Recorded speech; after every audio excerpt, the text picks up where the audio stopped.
नमस्कार, एक न्यूज 24 में आपका स्वागत है।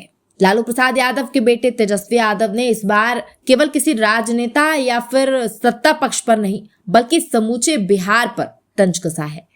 तेजस्वी यादव ने कहा है कि बिहार शिक्षा के मामले में फिसड्डी है। जी हाँ, ये शब्द तेजस्वी यादव के ही है। इसके साथ ही उन्होंने कहा कि 1 करोड़ नौकरी का वादा करने वाली सरकार ने 1 लाख नौकरियां भी नहीं दी है। इसीलिए अब राजद ने 19 अगस्त को आंदोलन करने का ऐलान कर दिया है। इस खबर की विस्तार से आपको जानकारी देते हैं। नेता प्रतिपक्ष तेजस्वी यादव ने ये आरोप लगाया है कि बिहार अब पेपर लीक की राजधानी बन चुका है। उन्होंने कहा है कि कोई भी परीक्षा पारदर्शी तरीके से आयोजित नहीं होती है और तो और इसका विरोध करने पर छात्रों पर AK-47 से फायरिंग कर दी जाती है। इन्हीं मुद्दों को लेकर राजद ने 19 अगस्त को लोक भवन तक मार्च निकालने का ऐलान किया है।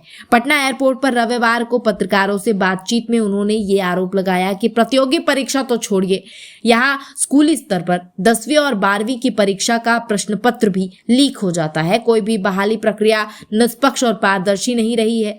बिहार शिक्षा के मामले में फिसड्डी है। 1 करोड़ नौकरी का वादा करने वाली सरकार ने 1 लाख नौकरियां भी नहीं दी है। इसीलिए राजद ने 19 अगस्त को आंदोलन करने का ऐलान कर दिया है। पार्टी कार्यालय से लोक भवन तक मार्च निकाला जाएगा।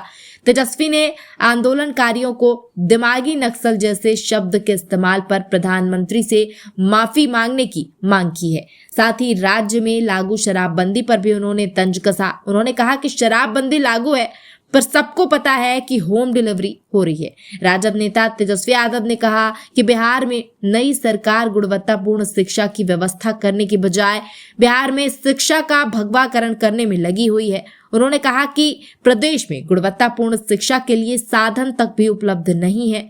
बहुत से विद्यालयों के पास अपना भवन नहीं है।